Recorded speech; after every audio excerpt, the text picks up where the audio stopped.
صلی اللہ شیطان الرجیم بسم اللہ الرحمن الرحیم. جناب speaker, outgoing prime minister Chaudhry Anwaar ul Haq صاحب یہاں پر ہوتے تو میں سمجھتا ہوں زیادہ بہتر انداز میں جس طرح انہوں نے بات کی وہ بھی ہماری بات سنتے. صدر پاکستان پیپلز پارٹی چودھری محمد یاسین صاحب، صدر مسلم لیگ نون جناب شاہ غلام قادر صاحب، ہمارے دو سابقہ وزیر اعظم، تمام ممبران اسمبلی اور یہاں تمام سامعین جو اس گیلری میں موجود ہیں اور جو بھی اس اسکرین کے ذریعے یا کہیں مجھے سن اور دیکھ رہا ہے، میں سب سے پہلے آج اللہ کی ذات کا لاکھ لاکھ شکر بجا لاتا ہوں کہ جس نے میرے جیسے ایک سیاسی ورکر کے نہ ایک کمزور کانوں پر ایک بڑی بھاری بھرکم یہ ذمہ داری ڈالی. اور یقیناً یہ جہاں میرے لیے اعزاز کی بات بھی ہے، میرے لیے خوشی کی بات بھی ہے، وہاں اس ذمہ داری کا بوجھ اٹھانا بھی آسان نہیں. یقیناً اللہ تعالیٰ کی ذات جب کسی پہ کوئی ذمہ داری ڈالتی ہے تو یہ دیکھ کر ڈالتی ہے کہ کیا اس میں اس ذمہ داری کی سکت ہے، اور اگر سکت نہ بھی ہو تو میں سمجھتا ہوں اس کے پاس یہ قوت موجود ہے کہ وہ آپ کو سکت بخش دیتا ہے. تو اس حوالے سے آج کا دن میں اپنے ہاتھ سے اپنے آپ سے یہ کرتا ہوں کہ میں کوشش کروں گا کہ ایسے انداز سے تمام ساتھیوں کو ساتھ لے کر چل سکوں. آج کے اس موقع پر میں چونکہ یہ قائد عوام کی حیثیت سے میری پہلی تقریر ہے، میں ذوالفقار علی بھٹو شہید جنہوں نے 1975 میں میرے والد مرحوم ممتاز حسین راٹھور پر اعتماد کا اظہار کرتے ہوئے انہیں سینئر وزارت دی، اور اس کے بعد ان کے نواسے چیئرمین بلاول بھٹو زرداری صاحب نے دوبارہ 2025 میں ان کی والدہ محترمہ بینظیر بھٹو صاحبہ نے 1990 میں میرے والد کو وزارت عظمیٰ کے منصب پر فائز کیا، اور آج پھر 2025 میں چیئرمین بلاول بھٹو زرداری صاحب نے مجھ پر جو یہ ایک ذمہ داری مجھے سونپی، میں اس پر ان کا شکریہ ادا کرتا ہوں. یہ بتانے کا مقصد جناب اسپیکر تھوڑا سا اس وجہ سے تھا کہ یہ رشتہ اعتماد کا نصف صدی کا ہے. جماعت کی قیادت کی طرف سے یہ اعتماد اللہ کے فضل و کرم سے اگر آج بھی بحال ہے تو اس پہ اللہ کا خصوصی فضل ہے. میں آج کے دن آصف علی زرداری صاحب کا بھی، جناب چیئرمین بلاول بھٹو صاحب کا بھی، محترمہ فریال تالپور صاحبہ جن کی شفقت ہمیشہ آج ایسی رہی، برادر اکبر چودھری ریاض صاحب موجود نہیں، میں ان کا بھی شکریہ سب اپنی پہلی اولین فرض سمجھتا ہوں کہ آج جو مجھ پر یہ اعتماد کیا گیا کہ میں اس نئے مشکل کٹھن سفر کا آغاز کر سکوں.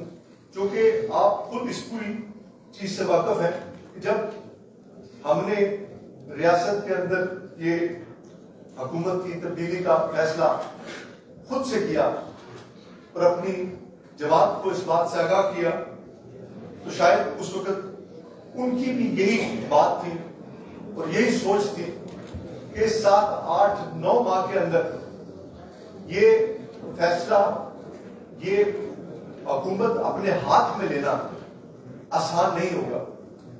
لیکن جو ذمہ داری ہم نے لی، یہ ذمہ داری آج مجھ اکیلے میں نہیں بلکہ اس پوری حکومت میں بیٹھے ہوئے تمام وہ ساتھی جنہوں نے مجھے ووٹ دیے وہ سب نے نبھانی ہے. میں آج کے دن اپنی پارلیمانی پارٹی کے ساتھ مسلم لیگ نون کی تمام قیادت کو، شہباز شریف صاحب کو، میں تمام اسٹیبلشمنٹ کی قیادت کو، میں تمام اپنے ساتھیوں کو پارلیمانی پارٹی کو ان کا بھی شکریہ ادا کرتا ہوں کہ ان سب کا ایک اعتماد رہا میں اس بات کو اپنے لیے اعزاز بھی سمجھتا ہوں کہ میرے والد مرحوم ممتاز حسین راٹھور صاحب کا یہاں پر بارہا دفعہ ذکر خیر کیا گیا.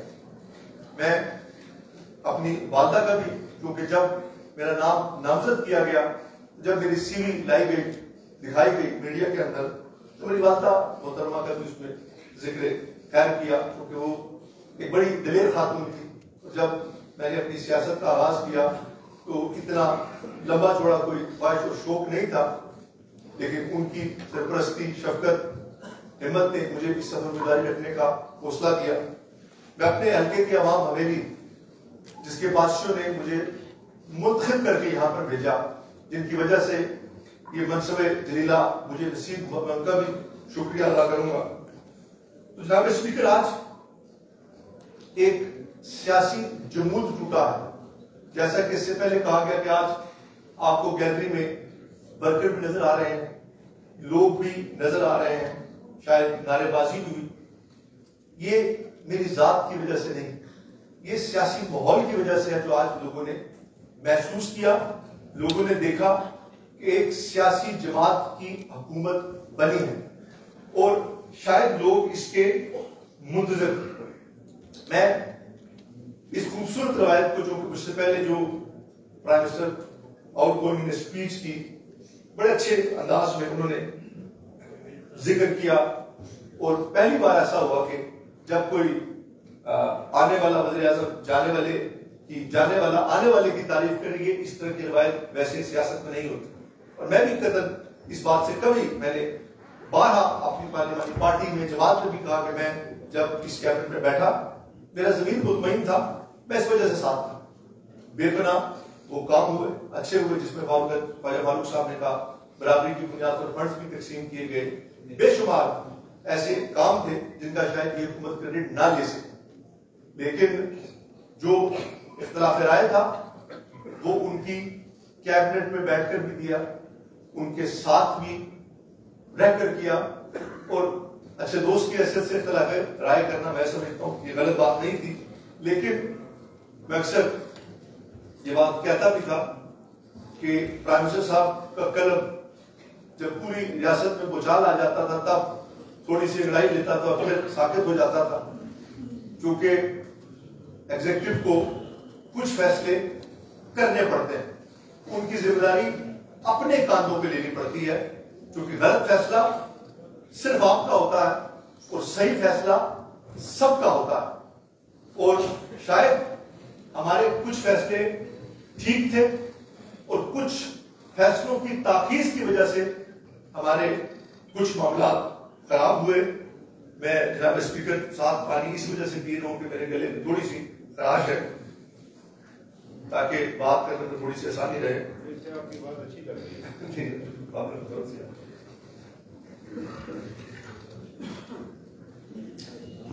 جناب اسپیکر، مجھے اندازہ ہے اس بات کا کہ یہ جو وقت تھا یہ کانٹوں کی سیج ہے، پھولوں کو بستر نہیں. لیکن اگر دیں گے جو پچھلی حکومت نے نہیں کیا، یقیناً کوئی لمبی چوڑی میرے پاس تفصیل نہیں ہے، میرے پاس نیت ہے، میرے پاس لچک ہے، میرے پاس خواہش ہے، میرے پاس ول ہے کہ میں سب کو ساتھ لے کر چلنے کی کوشش کروں گا. ایکشن کمیٹی اس میں بات کرنا اس حوالے سے کچھ نہ کچھ ضروری ہے، کیونکہ وہ ایک حقیقت ہے. ہماری شاید کچھ چیزیں ایسی بھی تھی جو ہو سکتی تھی اور ہم کرنا چاہتے بھی تھے، لیکن تاخیر کی بنیاد پر ہمیں اس کا نقصان بھی ہوا اور اس کا بوجھ بھی پڑا. لیکن آج پوری کوشش کروں گا کہ جہاں پر ریاست کے وزیر اعظم ہونے کی حیثیت سے میرے قلم کی طاقت سے کوئی معاملہ حل ہوتا ہوا تو اس میں ایک لمحہ بھی تاخیر نہیں کروں گا، کیونکہ میں اس معاملے میں انشاءاللہ ہر طرح کے حالات کو فیس کرنے کے لیے آیا ہوں. مجھے یہ ثابت کرنا ہے کہ یہاں پر بیٹھے ایوان کے اندر جو لوگ ہیں، جو حکمران ہیں، یہ طبقہ صرف مراد اور عیاشیوں کے لیے نہیں آتا. اس تاثر کو ظاہر کرنا ہے جو کہ غلط تاثر ہے. اس بات کو آج شاید یہ محسوس کیا جاتا ہے کہ یہ لوگ شاید مراد یافتہ لوگ ہیں، یہ لوگ شاید اقتدار میں آ کر اپنی ذاتی مفادات کی جنگ لڑتے ہیں.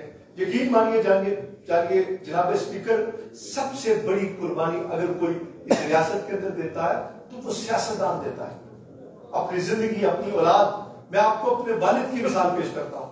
پوری زندگی ریاست کے اندر سیاست کرتے رہے، بڑے منصب پہ فائز رہے، وزیر اعظم بھی رہے، اسپیکر بھی رہے، ممبر اسمبلی بھی رہے، لیکن ایک اپنا ذاتی مکان جو انہوں نے بنایا بیماری کے دوران دوستوں کی کنٹریبیوشن سے، یہ ان کی پوری زندگی کا مالی ایسٹ تھا. اور وہ اب ان کا ذاتی مکان میں نے اپنے 2021 کے الیکشن میں بیچا اور بیچ کر الیکشن کے اخراجات پورے کیے. تو یہ آسان کام نہیں ہے، لیکن چونکہ آج دور بدل چکا ہے، نیریٹو کا دور ہے، بیانیے کا دور ہے، سچ اور جھوٹ کی تفریق الفاظ یا حقیقت کے بجائے سوشل میڈیا نیریٹو کے ذریعے لوگوں تک پہنچتے، لوگ اسے تسلیم کرتے ہیں. شاید یہ کہیں نہ کہیں ہمارے اندر کبھی بھی رہی. کوشش کروں گا کہ آج شاید لوگوں کے ذہنوں میں یہ بات ہو کہ آج جو میرا بینک اکاؤنٹ ہے، جو میرے اثاثے ہیں، آج سے 10-15 سال پہلے سے لے کر اور انشاءاللہ جب یہاں سے جاؤں گا بھی اس میں کوئی فرق نہیں پڑے گا. آپ دیکھ سکتے ہیں، چونکہ اکثر میرے والد مرحوم خوش لباس آدمی تھے، خوش گفتار آدمی تھے.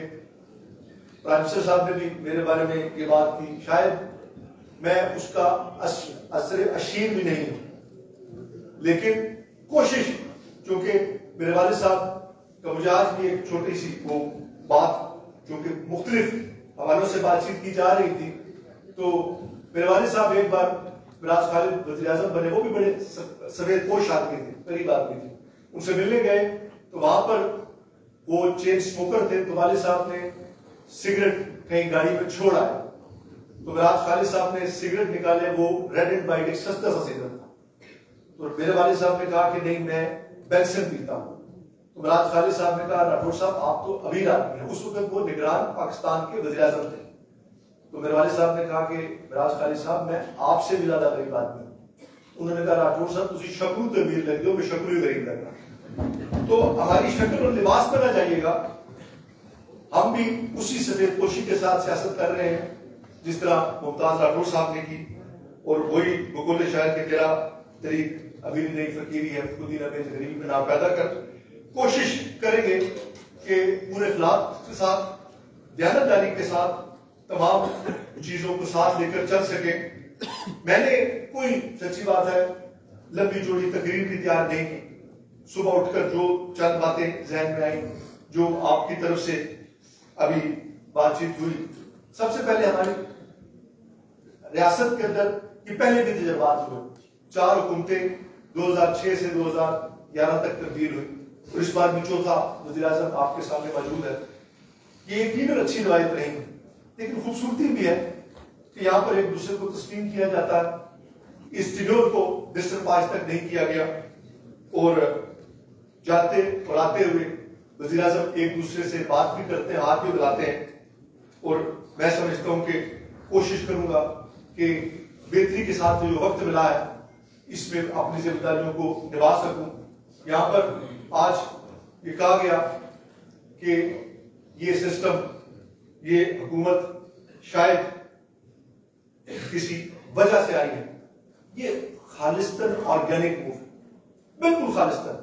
اور یہ جو ہمارے ساتھ آج ان 13 سے ہٹ کر لوگ بیٹھے ہیں، یہ اس حکومت بنانے کے لیے نہیں آئے. ان کی پاکستان پیپلز پارٹی میں ایڈجسٹمنٹ بنتی تھی. اور آپ یقین جانیے حکومت نہ بھی بنتے تو ہم چاہتے تھے کہ یہ پاکستان پیپلز پارٹی کا حصہ بنے. ہمیں حکومت بنانے سے زیادہ خوشی اس بات کی یہ پاکستان پیپلز پارٹی میں آئے. اور انشاءاللہ یہ مضبوط لوگ ہیں جو اللہ کے فضل و کرم سے کل پاکستان پیپلز پارٹی کے امیدواران ہیں. تو اس حوالے سے یہ بھی میں سمجھتا ہوں اللہ کا کرم ہے کہ آج پیپلز پارٹی 13 سے 27-28 پہ کھڑی ہے. دوسرا، میں اس بات کا بھی اعتراف کرتا ہوں انسان کو اپنی غلطیوں سے سبق سیکھنا چاہیے. ہم میں سے یہاں بیٹھا کوئی شخص بھی عقل کل نہیں. قبر کی باقی کوک سے قبر تک یہ سیکھنے کا عمل جو لوگ جاری و ساری رکھتے ہیں وہ کبھی مار نہیں کھاتے. اور میں بھی یہ کوشش کرتا رہا ہوں اور کوشش کروں گا آج اس منصب پر بیٹھ کر بھی کہ اپنے ساتھیوں کے ساتھ پوری مشاورت کے ساتھ آگے چیزوں کو لے کر چلوں. اپوزیشن کو بھی اس بات کا یقین دلاتا ہوں جیسا کہ شاہ صاحب نے کہا کہ فنڈز کی تقسیم سے لے کر دیگر معاملات تک انشاءاللہ کمی نہیں ہوگی, شاید اس میں آپ کوئی بہتری دیکھیں, لیکن اس بات کو بھی سمجھیے کہ آج دسمبر, جنوری, فروری, مارچ, اپریل, مئی یہ اتنا وقت ہے جتنا پچھلی حکومت نے اپنی کیبنٹ بنانے میں لگایا, اور ہم نے اتنے وقت میں ڈیلیورنس بھی دینی ہے, لوگوں کی امیدوں پر بھی پورا اترنا ہے. اور جو موجودہ ریاست کی صورتحال ہے جس میں احتجاجی تحریکیں بھی چل رہی ہیں, جس میں کہیں نہ کہیں سیاسی قیادت بھی کمزور ہوئی ہے, اور سب سے بڑھ کر جو پاکستان کا اور ریاست کا لازوال رشتہ ہے اس کو پھر سے ہم نے مضبوط کرنا ہے, کیونکہ جو قربانیاں پاکستانی افواج نے ہمارے لیے دی اس کی مثال نہیں ملتی, ہمارے شہداء نے. اور پھر جب بھی برا وقت آیا, چاہے سیلاب ہو, چاہے زلزلہ ہو یا بنیادی محسوس, ہر موقع پر ہم نے افواج پاکستان کو اور اپنے پاکستانی بھائیوں کو اپنے ساتھ اس محبت کو قائم و دائم دیکھا. تو اس حوالے سے یہ بڑا نازک مرحلہ ہے اور نازک موڑ ہے. اس موڑ پر ہم نے واپس اپنے آپ کو ریلیونٹ بھی کرنا ہے, اور وہ معاملات اور مسائل جو عوامی حقوق سے وابستہ ہیں اس میں ہم نے اپنی آواز کو ایکشن کمیٹی یا دیگر آواز سے زیادہ اونچا کرنا ہے. مجھے خوشی اس بات کی ہے کہ میری قیادت بلاول بھٹو زرداری صاحب نے مجھے کہا کہ جو معاملات ریاست کی حکومت نے کرنے ہیں وہ آپ کیجئے, اور جو گارنٹیاں پاکستان نے دی ہے وہ انشاءاللہ ہم اور پاکستان کی جو حکومت ہے ان کے ساتھ مل کر پوری آپ کو سپورٹ کریں گے کہ وہ معاملات حل ہو. یہ خوش آئند بات ہے کہ اس کے لیے ہمیں ایک بڑی سپورٹ مل رہی ہے جہاں پر ہماری سینئر قیادت بھی موجود ہے. میرا تعلق چونکہ ایک جماعت کے ساتھ, یہ پیپلز پارٹی کی خالصتاً حکومت ہے. میں ضرور اپنے والد صاحب کی اس بات کو دلاؤں گا کہ جب انسان کسی ایک منصب پر پہنچتا ہے تو بارش اور دھوپ کی مانند ہوتا ہے جو سب پہ برابر پڑتی ہے اور برستی ہے. ہم نے ریاست کا وزیر بننا ہے اور تمام ریاست کے لوگوں کے مفادات کی بات کرنی ہے, لیکن میرا چونکہ پاکستان پیپلز پارٹی سے رشتہ ہے, میں پاکستان پیپلز پارٹی کا سیکرٹری جنرل ہوں, اور کوشش بھی کروں گا اور خواہش بھی ہے کہ انشاءاللہ کہ اس 8-9 ماہ میں اگر ہم اچھے طریقے سے ڈیلیور کر پائے اور پاکستان پیپلز پارٹی دوبارہ حکومت بنا گئی, میں خالی ایم ایل اے کی حیثیت سے بھی رہ کے اپنے آپ کو فخر اور کامیاب سمجھوں. میرے لیے یہ ٹاسک ہے جس ٹاسک کو ہم سب نے اپنے سینئرز کی قیادت اور رہنمائی میں رہ کر پورا کرنا ہے. میں چونکہ کنٹروورسی میں آج آغاز میں بھی نہیں جانا چاہوں گا, ایکشن کمیٹیز کے ساتھ میں پچھلے 1.5-2 سال سے بات چیت کرتا رہا. حساس معاملات ہیں, کچھ جائز ہیں, کچھ خواہشات کے مطابق ہے. موزز میرے دوست ماجد خان نے بھی بات کی. ہم یقین دلاتے ہیں ہم مہاجرین کے ووٹ کے حق میں, اور یقین دلاتے ہیں کہ جو معاملات عوام کے متعلقہ ہیں, فنڈز کے متعلق ہے, اس پر یقیناً دستخط ہوئے ہیں, لیکن جو آئینی معاملات ہیں اس میں کمیٹیز میں بات چیت کا سلسلہ جاری ہے. اور رائے صاحب نے کہا یقیناً اس کے پیچھے کوئی لیگل بیکنگ نہیں ہے, لیکن جب عوام سڑکوں پر نکل آئے, جب وزیروں کا گھروں سے نکلنا مشکل ہو جائے, جب راستے بند ہو جائے, تو پھر آئین, کتاب, ایگریمنٹ کی چیزیں رائٹ ہو جاتی ہیں. تو اس حوالے سے میں یہ سمجھتا ہوں کہ ہمیں اس چیز کو دیکھنا ہے. اور آج چونکہ انشاءاللہ جیسے کہ کہا گیا کہ فائدہ اس چیز کا نہیں کہ صرف آپ کے سامنے ایک چہرہ تبدیل ہو, یہ وہی لوگ ہیں, وہی وزیر ہیں, سب ہم وہی ہیں. آپ کو نظام کے اندر ایک تبدیلی محسوس ہونی چاہیے. عوام دوبارہ کنیکٹ ہو, عوام کا سیاسی جماعتوں پر اعتماد بحال ہو, یہ ہماری اصل کامیابی ہوگی. اس حوالے سے کچھ چھوٹی چھوٹی دو چار چیزیں جس کا میں چاہتا تھا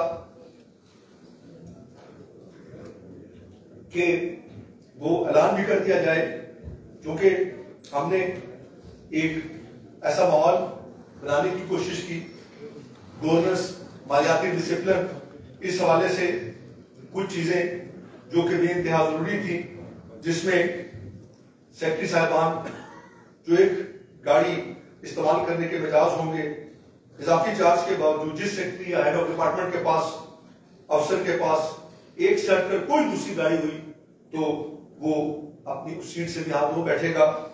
سیکرٹریز کی اسامیوں کی تعداد 20 سے زائد نہیں ہوگی. 20 سے زائد اسامیاں فوری طور پر ابالش کرنے کا اعلان کرتا ہوں. ہمارے سابق سینئر بیوروکریٹس نے پنجاب کی طرز پر اپنی آسانی کے لیے ہم پلا اسکیل B20 کی سینئر ایڈیشنل سیکرٹریز اور اسپیشل سیکرٹری کی اسامیاں تخلیق کروا رکھی ہیں, جس کی پنجاب کی 12 کروڑ آبادی کے صوبے میں جوازیت تو بنتی ہے, لیکن آزاد کشمیر میں یہ عیاشی کے سوا دوسری کوئی چیز نہیں. میں انہیں فوری طور پر ابالش کرنے کا اعلان کرتا ہوں. اس کے علاوہ یہ رائٹ سازی کا پروسیس نچلی سطح تک انشاءاللہ جائے گا. محکمہ تعلیم کا ٹیکنیکل شعبہ, جہاں اب تک NTS کے بغیر تقرریاں ہوتی رہی ہیں, ڈیویٹا کی موجودگی میں اس کی کوئی ضرورت نہ ہے, لہذا اس سے نظام تعلیم میں ضبط کرنے کا اعلان کرتا ہوں. جناب چودھری انوار الحق نے سرکاری گاڑیوں کے بے دریغ استعمال کو کنٹرول تو کیا, لیکن عرصے نو ٹرانسپورٹ پالیسی مرتب نہیں کی جا سکی. میں عرصے نو ٹرانسپورٹ پالیسی مرتب کرنے کا اعلان کرتا ہوں, اور ٹرانسپورٹ پالیسی مرتب ہونے تک انتظامیہ, پولیس اور مانیٹرنگ کرنے والے اسسٹنٹ انجینئرز کے علاوہ گریڈ 18 سے نیچے کوئی سرکاری افسر گاڑی استعمال نہیں کرے گا. تمام محکمہ جات اور ادارہ جات کے اندر ایک ہفتہ اضافی گاڑیاں سینٹرل پول ٹرانسپورٹ میں جمع کرانے کے پابند ہوں گے. چودھری معروف اور کرنل وقار صاحب نے جو بایو میٹرک کا نظام قائم کیا ہے, اس پہ کسی صورت میں کمپرومائز نہیں ہوگا. اور کرنل وقار صاحب اٹھ کر چلے گئے ہیں, وہ اب حکومت کا حصہ بھی نہیں ہے, لیکن ان کی روح گاڑیوں کی تلاش میں بھٹکتی رہے گی. اس بات کا آپ کو یقین دلاتا ہوں, اس لیے احتجاج کیجیے گا. سرکاری ملازمتوں میں میرٹ اور براہ راست کوٹے کی حق تلفی کی وجہ سے نوجوانوں میں مایوسی پھیلتی ہے, جس سے معاشرے میں بگاڑ پیدا ہوتا ہے اور نوجوان جرائم کی طرف راغب ہوتے ہیں. اس سلسلے میں نوجوانوں کی مایوسی کو دور کرنے کے لیے پبلک سروس کمیشن کو مکمل فعال کرنے کے علاوہ پبلک سروس کمیشن میں اسٹاف کی کمی کو پورا کیا جائے گا اور براہ راست کوٹا پر 100% عمل درآمد کیا جائے گا. اس سلسلے میں پبلک سروس کمیشن سے مشتہر ہونے کے بعد 1 جنوری 2020 سے اب تک واپس کی جانے والی تمام اسامیوں سے متعلق جملہ نوٹیفیکیشن منسوخ کرنے کا اعلان کرتا ہوں. تو پبلک سروس کمیشن ان اسامیوں پر 1 ماہ کے اندر امتحان لے کر امیدواران کا انتخاب کرنے کا پابند ہوگا. گریڈ 18 تک جملہ اسامیاں جن میں براہ راست تقرری کا کوٹا 100% ہے کے علاوہ تمام اسامیوں پر تقرری کے لیے براہ راست کوٹے کو کم کر کے 50% مقرر کرنے کا اعلان کرتا ہوں. اس پر تمام محکمہ جات 1 ماہ کے اندر عمل درآمد کر کے رپورٹ پیش کرنے کے پابند ہوں گے. آزاد جموں کشمیر ہائی کورٹ کے فیصلے کے مطابق تھرڈ پارٹی ایکٹ پر مکمل عمل درآمد کرنے کا اعلان کرتا ہوں. اس ایکٹ کے تحت نہ صرف سرکاری محکمہ جات بلکہ اعلیٰ عدلیہ قانون ساز assembly, local government board, PDO, ترقی ادارہ جات, جبکہ AJ کے بینک میں بھی تھرڈ پارٹی کے تحت تقرریوں کا اعلان کرتا ہوں. ماضی میں میرٹ اور سینیارٹی کے بغیر من پسند لوگوں کو نوازنے کے لیے ان اسامیوں پر اپگریڈیشن کی جاتی تھی. اب اپگریڈیشن پر ذاتی اسامیوں کے حد تک مکمل پابندی کا اعلان کرتا ہوں. مختلف محکمہ جات میں ٹائم سکیل پالیسیز الگ الگ ہیں. تمام محکمہ جات کے لیے یکساں ٹائم پالیسی کا اعلان کرتا ہوں, جس کے تحت کیریئر میں 2 ترقیاں کرنے والا ملازم 1 ماہ سے زائد ٹائم سکیل حاصل نہیں کر سکے گا اور گریڈ 19 سے اوپر کسی کو ٹائم سکیل نہیں دیا جائے گا. ماضی میں روزگار فراہم کرنے کے لیے سرکاری محکمہ جات میں بے شمار تقرریاں کی جانے کے لیے غیر ضروری اسامیاں تخلیق کی جاتی رہی ہیں. لیکن اب یہ نظام مزید یہ بوجھ برداشت کرنے اور اٹھانے سے قاصر ہے. مثلاً civil secretariat, section clerk, assistant اور نگران تینوں کا صرف اتنا کام ہے کہ وہ فائل سیکشن افسر کی ٹیبل تک سے پہنچاتے ہیں، جس کے لیے 3 سٹیجز قائم ہیں، جسے ریاستی مسائل اور عوام کا وقت بھی ضائع ہوتا ہے. اور سول سیکریٹریٹ اور محکمہ جات میں سیکشن آفیسر اور ایڈیز کی اسامیاں موجود ہیں، وہاں نگران کی جملہ اسامیاں بھی ختم کرنے کا اعلان کرتا ہوں. عوامی شکایات کو دور کرنے کے لیے وزیر اعظم، وزراء، چیف سیکرٹریز، سربراہان محکمہ جات ہر ضلع میں کھلی کچہریاں لگائیں گے. اور اس کے علاوہ وزیر اعظم آفس اور چیف سیکرٹری آفس میں شکایات باکس لگائے جائیں گے اور ہر 15 دن بعد وزیر اعظم اور چیف سیکرٹری کی نگرانی میں کھولے جائیں گے. تمام شہری اور سرکاری ملازمین کسی قسم کی جائز شکایات ثبوت کے ساتھ دے سکیں گے اور انشاءاللہ ان شکایات پر بلا تفصیل کارروائی بھی ہوگی. سرکاری ملازمتوں میں خواتین کو برابر مواقع مہیا کرنے کے لیے کمفرٹیبل ماحول مہیا کرنا، اس طرح سوسائٹی کی متاثرہ خواتین کی دیکھ بھال اور ان کے لیے قائم شدہ ہاسٹلز کی سہولیات کو بہتر بنانا ہماری اولی ترجیح ہوگا. عوام کو انتظامی انصاف مہیا کرنے کے لیے فوری عدالتی انصاف مہیا کرنے کے لیے اعلیٰ عدلیہ کی مشاورت سے عدالتی اصلاحات لانے کا اعلان کرتا ہوں، جس کے لیے جلد اعلیٰ عدلیہ میں ججز کی تعیناتی سمیت دیگر امور پر مشاورت کر کے عدالتی اصلاحات لائی جائیں گی. آزاد کشمیر میں شہری اور سول سوسائٹی سمیت تمام مکتب فکر اور ایکشن کمیٹی کا مطالبہ رہا ہے کہ آزاد کشمیر میں ہائیڈل پروجیکٹ کے سلسلے میں حکومت پاکستان کے ساتھ ایگریمنٹ کیے جائے اور لوڈ شیڈنگ اور وولٹیج جیسے مسائل کے حل کیے جائیں.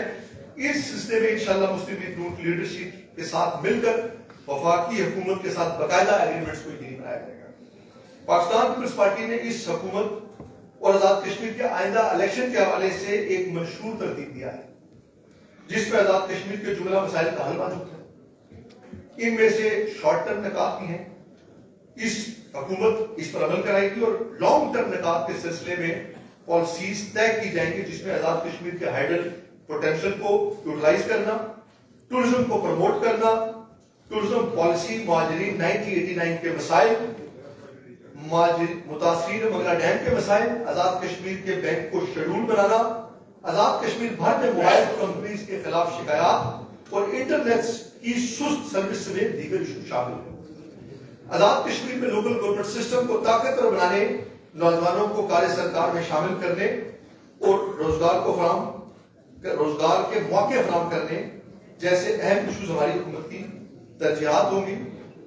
میرے والد مرحوم ممتاز حسین راٹھور صاحب کے ساتھ اکثر چھوٹے ملازمین کی بہت توقعات رہی ہیں. میں چاہتا ہوں کہ ان توقعات میں قائم رکھنے میں تھوڑا سا اپنا حصہ ضرور ڈالوں.